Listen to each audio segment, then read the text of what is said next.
Hello friends, Mr. E here, and today we're talking about an extremely cool mod that I have played a couple hours of now. I have to showcase it here. I know Big Dom has done it as well on his channel, but Chaos Waste at Home. This is such a cool mod, and I wanted to kind of showcase it, but also just talk about the shortcomings of Mortis Trials and how I think that mode has really just completely missed the mark. The fact that a mod made by presumably one person, maybe the mod author can correct me on that, but presumably this is one person's work. The fact that this mod is better than Mortis Trials is really sad because, like, yeah, the Fatshark could do this. 100% they could do this, but they just didn't for whatever reason. And so we'll kind of explain why this is so much better if it isn't obvious why it's better. But let's get into what exactly this mod can do and what it's all about. First and foremost, let's just be specific here. This is a solo play only mod. You cannot play with your friends, regrettably. The reason you can't play with your friends, the reason you can't do co-op or whatever in mods like this, is because this is a solo instanced sort of server. That's the only reason it's able to break the rules like this, right? The reason it's able to say, hey, when the game starts, give every player one of the Mortis Trials archetypes and then give them Mortis Trials buffs every this amount of like objectives they complete. That is why you can actually do this, is because this is not playing by the same server rules that we play with in regular games. So you can cheat effectively in solo games in Darktide. When you're in the Psychanium, you can spawn in enemies, you can revive yourself, etc. If you have the mods to do so, that's all allowable because that is solo. That's like client side, right? And that's why a lot of times there's bugs that occur in match-made games but don't occur in the Psychanium, is because there's a difference between the client side and the server side stuff. And then if you try to take this sort of stuff and do it into the server just runs a check against you and says, hey, this is what's allowable, these are the rules of the game, anything outside of that, deny. And so you can't teleport or whatever in there. I mean, maybe like people who have like crazy hacks could or something, but you fundamentally could not change the rules of the game to say, hey, everybody is gonna get a Mortis Trial buff here, right? That's just not gonna happen. And in order for it to happen, this means that unfortunately the ball is 100% in Fatshark's court. They could make a modded server tomorrow, right? They could just make a mod server just like Vermintide 2 has that says, hey, you know, any modifications to the base game rules, you know, allow rule modification, true. Set that in the server parameters and just have that be a separate sort of like ecosystem. Vermintide 2 has this. I don't know exactly why Darktide has it. I understand that there is like an element of like Pandora's box here. Like we're opening a can of worms by allowing all these mods, because certain mods could potentially like break people's games or whatever. But the same thing applies to Vermintide 2, where when you agree to joining the modded server, it literally says, okay, like you can't get any achievements here, no level progress, nothing will carry over to the main server, and yeah, you're responsible for your own experience. If anything bad happens, hey, it wasn't us. You know, you're trusting some mod authors or whatever. But it allows players to make these massive modifications without Fatshark having to explicitly say, yeah, this is allowed and this is allowed. So Fatshark, please, modded servers for Darktide would be so freaking cool to allow stuff like this, but I digress. Anyway, even if Fatshark never, you know, caves to the pressure and gives us mod servers, let's at least explore what you can get with this mod. It is super cool. So here is the menu once you get into your mods here, and what you'll see is that there are all sorts of settings, because you are playing alone, unfortunately, but that means you are the sort of determining factor in your own fun, right? So if you want to get a ton of buffs, you can just set it to give you a fuck ton of buffs every single mission for literally doing any and all things, right? For killing one Poxwalker, you'll get a buff, and you'll get, like, you know, 15 in the first 2 seconds, right? You could set it to that if you really wanted to. I think the default settings are reasonable.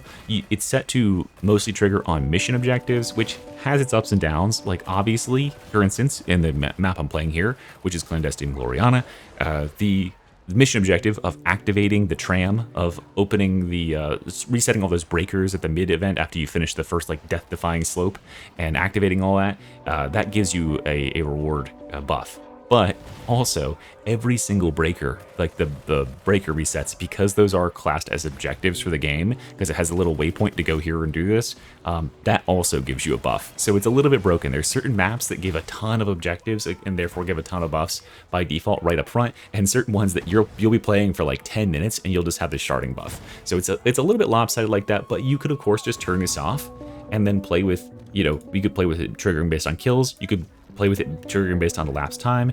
You could have it based on horde clears. You could even have it based on like boss kills. So you get a card when you kill a boss, but no other time, right? So that would push you to like, go further in the level because you'll get more boss spawns that way.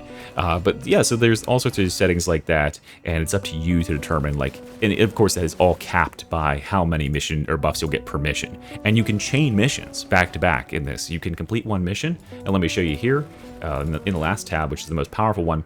When we open the menu, we can choose one of 3 missions here, and you can reroll them at your discretion, whatever, doesn't really matter. And then you can increase the difficulty to whatever difficulty you want to start on. Now you can set this to either increase with difficulty every mission. So if I started on Auric, which is what I'm doing in the gameplay, the next mission I went on to was Havoc 25, and then the next mission was Havoc 30, etc.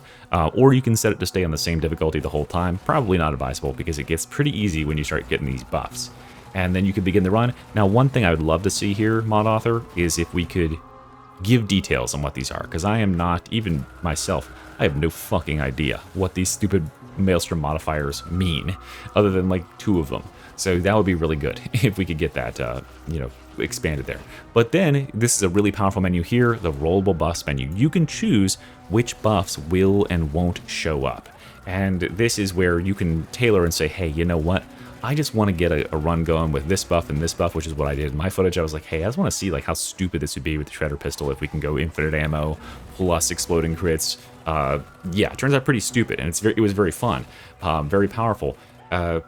One thing I would love to see here, though, is the ability to toggle a setting that makes it so that all of the family buffs are just in one massive pool. Right, you could turn off ones that are not going to be applicable to you, like, oh yeah, shocked enemies will take extra damage. Be like, okay, well, I'm not going to roll a shocked thing, so that wouldn't be very relevant to me. But, having the option, because right now, what if, the biggest thing for me, the problem I have with Mortis Trials in general, is that the archetypes you start with, when you load into the game, it gives you an option of 3, and it does that in this too. And that option of 3 is terrible. There's like 2 or 3 of these buffs that are insane, like the this one, the Frenzy buff, the one that starts, it's called Emperor's Favored in game, gives you enemies killed by a critical attack will explode into a blood mist. Just allows your crits to explode enemies for damage, like a grenade. And then you also have that one's free, which gives you infinite ammo, like infinitely fanning the hammer on a revolver, just right off the bat. You also got 1 fire stack on every melee hit, which can scale like melee damage like crazy.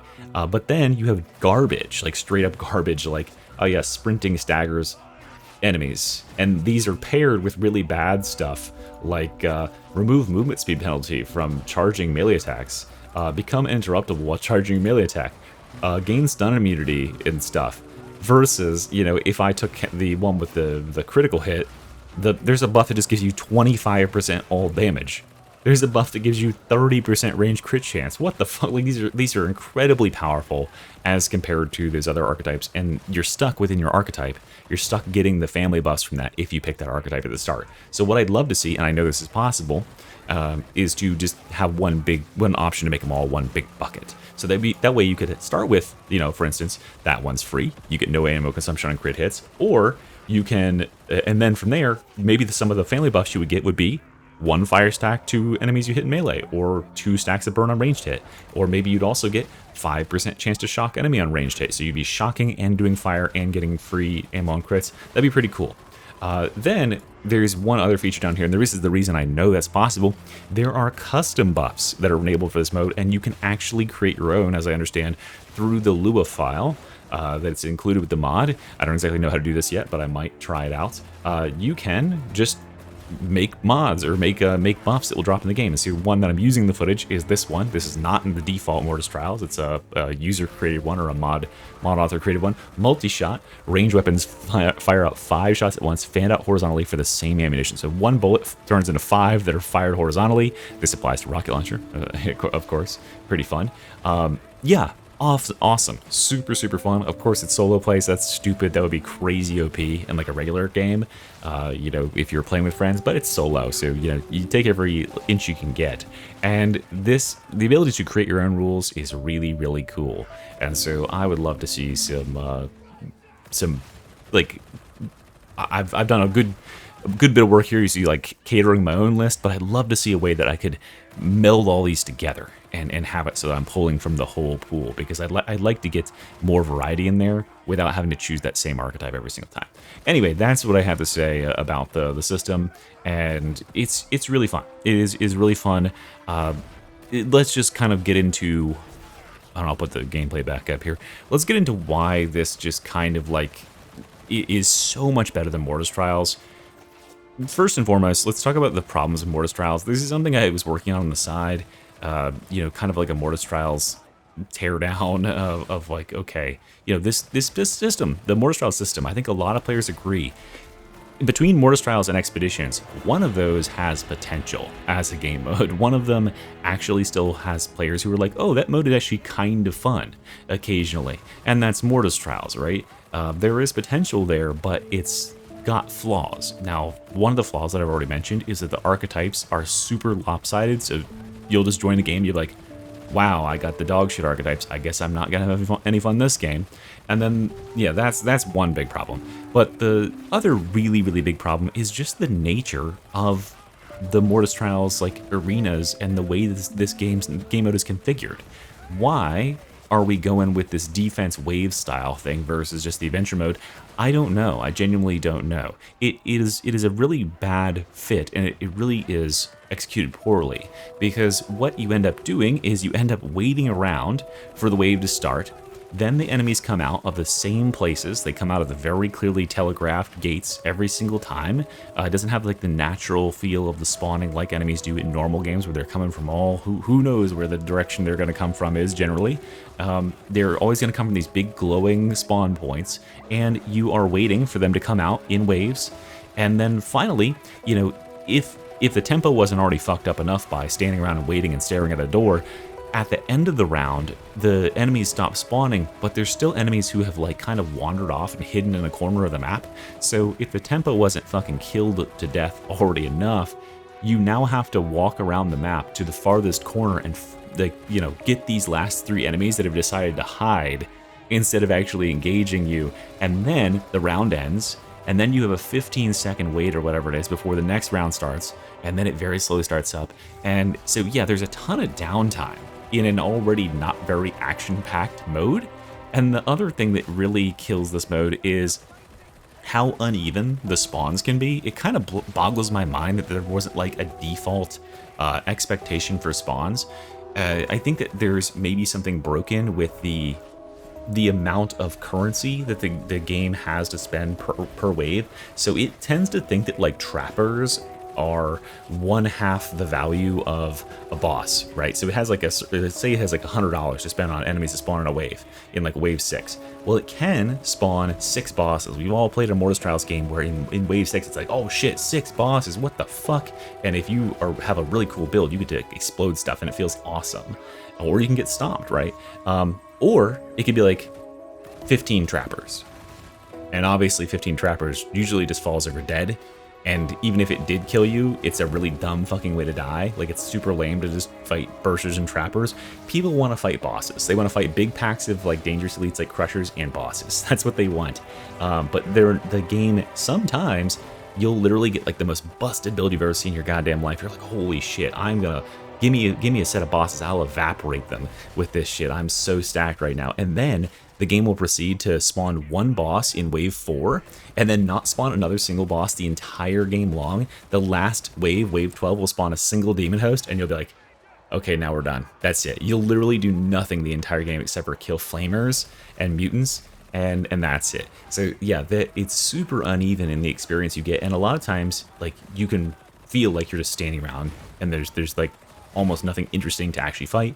Generally, that's, you know, bosses that are interesting to fight, and enemies don't have any like special cool buffs that really, like, you know, enhances them. There's no Havoc mode for Mortis Trials, so there's not like you can get you know, enemies with the Havoc buffs on. Not that the Havoc buffs are any interest either, but what if the game you know, on Havoc difficulty would spawn in a channeling a Demon Host ritual that doesn't show you where it is, but it starts channeling at the top of the map. So you have to run around the map and try and find where it is. It's summoning in. It's got like, you know, it's hiding in a corner somewhere, and it's about to spawn, and you got to go find it and kill the like 3 ritualists that are on it or something. That would be super cool, like the different variations like that. But yeah, we didn't get any of that, and that just ultimately leads to the game feeling extremely stale, and it can be even more stale if you get really bad luck. And yeah, so I do not like the standing around nature of Mortis Trials, and that's what it's going to be by default. Compare that to what we get with Adventure Mode, which is, it boggles the mind they didn't just do this, because number one, it's so much less effort for them, right? They didn't have to make new map assets or whatever if they just reuse the existing maps they had. That is something that they 100% had the potential to do, was just to cut up existing maps, or even just use full existing maps and then just put this stuff into them. I know that, like, you know, I for my own part, I've probably done my fair share of like blaming GW or whatever at a certain point or another. I genuinely don't think this is like a lore related issue. I don't think that GW is like, oh well, you know, you're not going to be able to give your give your soldiers like these crazy powers. This will have to only take place within a psyker's mind or whatever. It has to be, you know, its own bespoke game mode, because giving these magic powers to players, dude, literally the fucking veteran can, I guess, just like generate grenades from his asshole, and he also can shout so loud that it knocks down like plague ogrins, right? Like, you know, the characters already effectively have magic. It's a video game.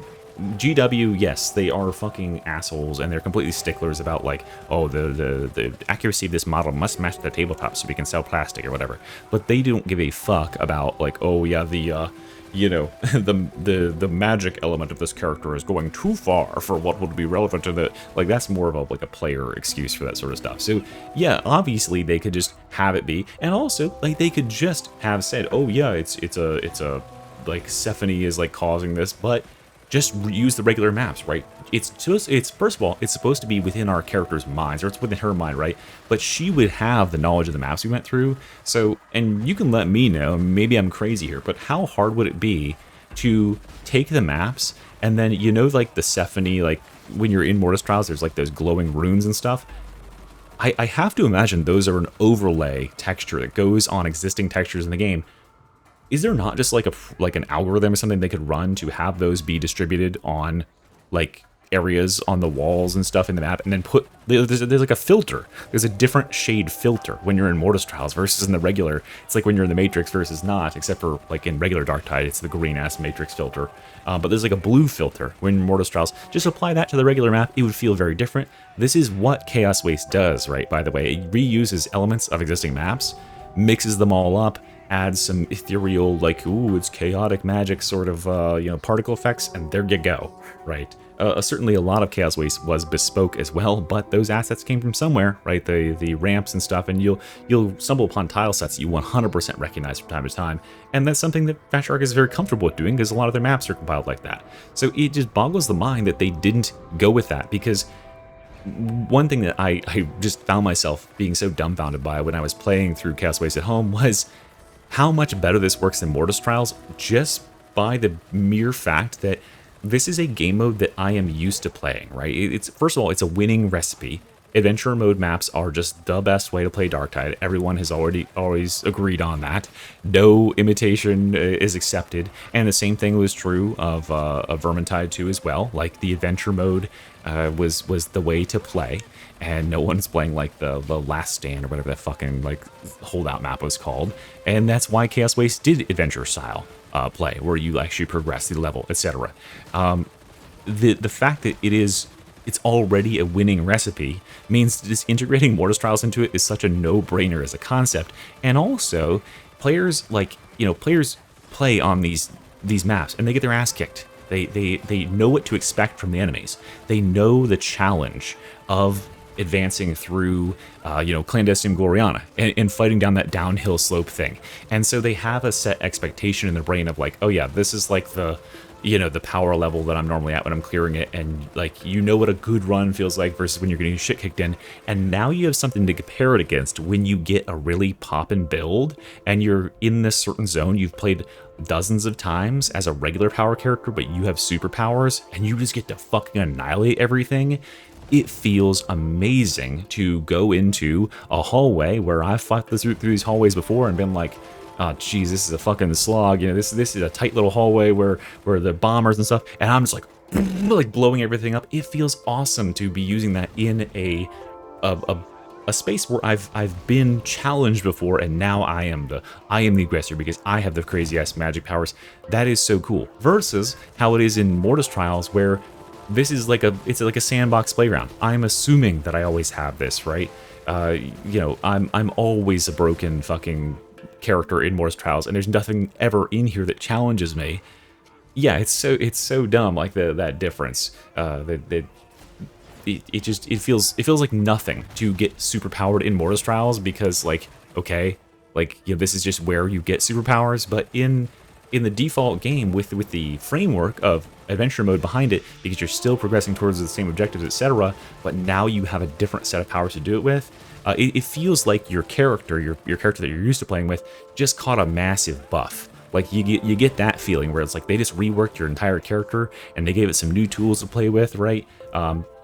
That feels really, really cool. So that mixture there is just so winning. And so what I'm saying is, like, you know, if a mod author could do this, Fatshark, you could do this. This is something I was, you know, mulling over in my like manifesto about Mortis Trials, but I realized that most people don't really give a fuck about Mortis Trials, so probably wouldn't be the most viewed video in the world. But it is so, it's so obvious how they could do this, and they even have more, obviously, they have more capability at their hands. They got more devs, and also they have tools that modders don't have. For instance, I don't know if modders have this, I'm assuming they don't, but for instance, whenever there's a loading zone, for instance, the airlocks and missions, where it's loading the second half of the mission, what if after the tram on Clandestine Gloriana, when those tram doors opened, you were now in Habdraco, right? You could just put you into the midway section in Habdraco all of a sudden.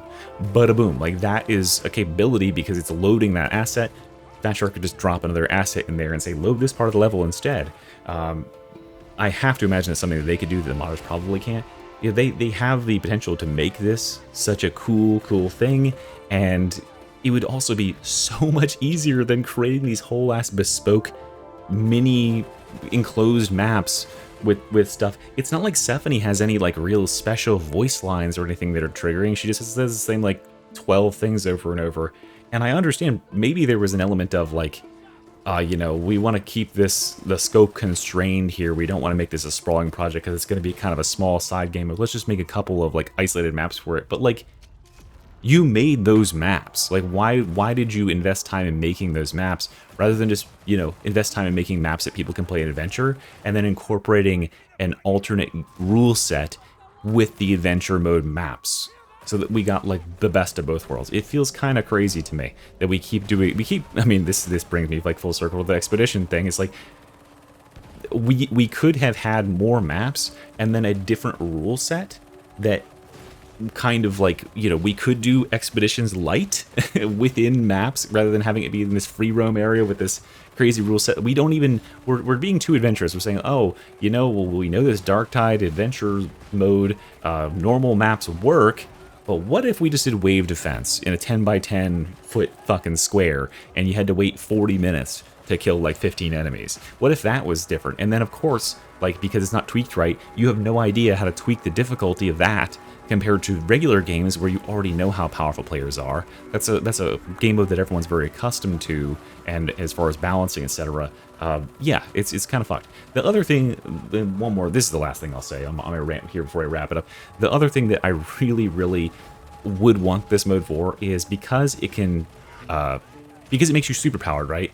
There's a lot of enjoyment to be had from Havoc for players because it spawns a bunch of extra bosses. You get effectively the Maelstrom modifier of like 1-3 or the 1-3 VEG, where a percentage of your or percentage of your specials spawn as monstrosities. You get a bunch of extra bosses.